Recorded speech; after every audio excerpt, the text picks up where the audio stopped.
El gobierno porfirista es derrocado. Madero llega a la presidencia de la República mediante elecciones democráticas. Los caudillos revolucionarios se hacen notar por sus acciones de guerra y sus exigencias. Emiliano Zapata, Francisco Villa, Venustiano Carranza, Álvaro Obregón, Felipe Ángeles, Pánfilo Natera, son algunos que tienen su lugar en la historia. Desgraciadamente, los traidores y ambiciosos también los consigna la historia. Victoriano Huerta, el Principal y entre otros más, confabulados con los intereses más oscuros de México y de Estados Unidos, asesinan al presidente Madero y al vicepresidente José María Pino Suárez en lo que se conoce como la Decena Trágica o Cuartelazo de la Ciudadela. A continuación, palabras alusivas a cargo de la alumna Marisol Ruiz Cisneros, del 6º grado, sección A, de la Escuela Melesio Moreno Ramos.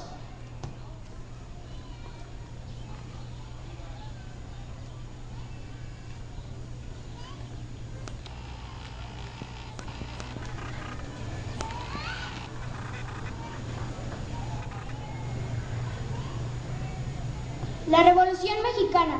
En el largo periodo que el general Porfirio Díaz ocupó la presidencia de la República, se hicieron más evidentes y cruentas las abismales diferencias en riqueza, educación y bienestar entre la inmensa mayoría del pueblo y el residuo del grupo que, al amparo del poder del gobierno porfirista, gozaba prácticamente de todos los privilegios a costa de condenar a la miseria a esa mayoría ya harta de su. Aunque la miseria corroía los cimientos de la sociedad mexicana, finalmente no afloraba de manera abierta debido a la ancestral sumisión y el control que las poderosas fuerzas locales mantenían sobre un pueblo de ignorancia. Pero la falta de libertades políticas, que se traducía en la escasa posibilidad para las clases medias emergentes de ascender socialmente y tener acceso a los puestos de mando y a la riqueza, fue abriendo paso a los reclamos y exigencias de estas, hasta llegar al estallido de la violencia armada. Precisamente fueron esas clases ilustradas que contaban con la preparación y el conocimiento de la situación real del país, quienes plantearon la necesidad y después la exigencia de que se abrieran los sauces para tener la oportunidad de ocupar los puestos, ya que en antiguo se encontraban en las mismas manos, ahora cansadas y viejas, de los beneficiarios de la paz porfiriana. A raíz de que el propio general Porfirio Díaz expresara en una famosa entrevista el periodista norteamericano James Clement que México ya se encontraba preparado para la democracia, se comenzaron a formar clubes y partidos políticos con la esperanza de poder participar en la ya próxima contienda electoral, que imaginaron libre y abierta y que tendría lugar en 1910. A esta situación había quienes consideraban que se debía actuar con prudencia y que antes de que se diera un cambio total y radical en los altos puestos políticos, debería mantenerse como presidente el general Porfirio Díaz y cambiar únicamente al vicepresidente, quien debería aprender a gobernar para que cuando faltara Díaz los cambios salieran sin sobresaltos ni riesgos y el pueblo mexicano comenzara a gozar de una auténtica vida democrática. Pero la idea del propio general Porfirio Díaz no coincidía con la de aquellos que habían creído en sus palabras, como Francisco I. Madero, quien se había dado la tarea de recorrer el país moviendo su candidatura a la presidencia, mediante la constitución del partido antireeleccionista. En junio de 1910 se llevaron a cabo unas elecciones nada democráticas. Madero había sido encarcelado previamente y Díaz resultó electo presidente para un nuevo periodo, el séptimo ahora de 6 años, acompañado de Ramón Corral como vicepresidente. Como resultado, Madero proclamó en el Plan de San Luis, en el que hizo un llamado en las armas como parte de su denuncia contra unas elecciones fraudulentas. La revuelta debía estallar el 20 de noviembre, y antes de este llamado, en muchas partes del país se levantaron grupos armados contra el gobierno porfirista.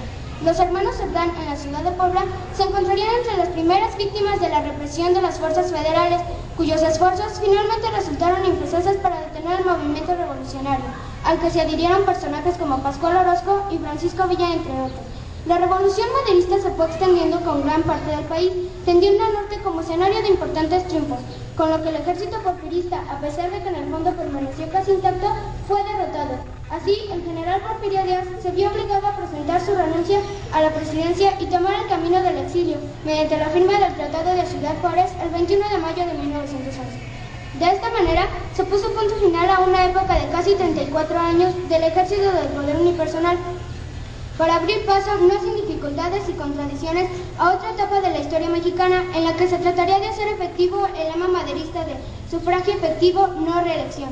Por lo pronto, como consecuencia del triunfo de la Revolución Maderista y la firma del Tratado de Ciudad Juárez, Francisco León de la Barra, quien fungía como ministro de Relaciones Exteriores, asumió interinamente la presidencia de la República, a fin de convocar a nuevas elecciones, en las que Francisco I. Madero resultaría investido presidente.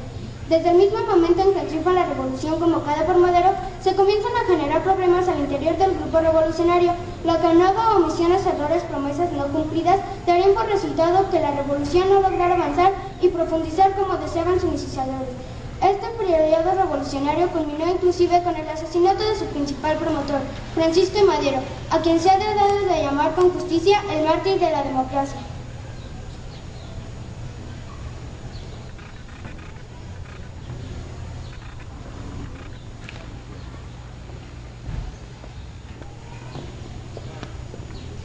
A la muerte de Madero,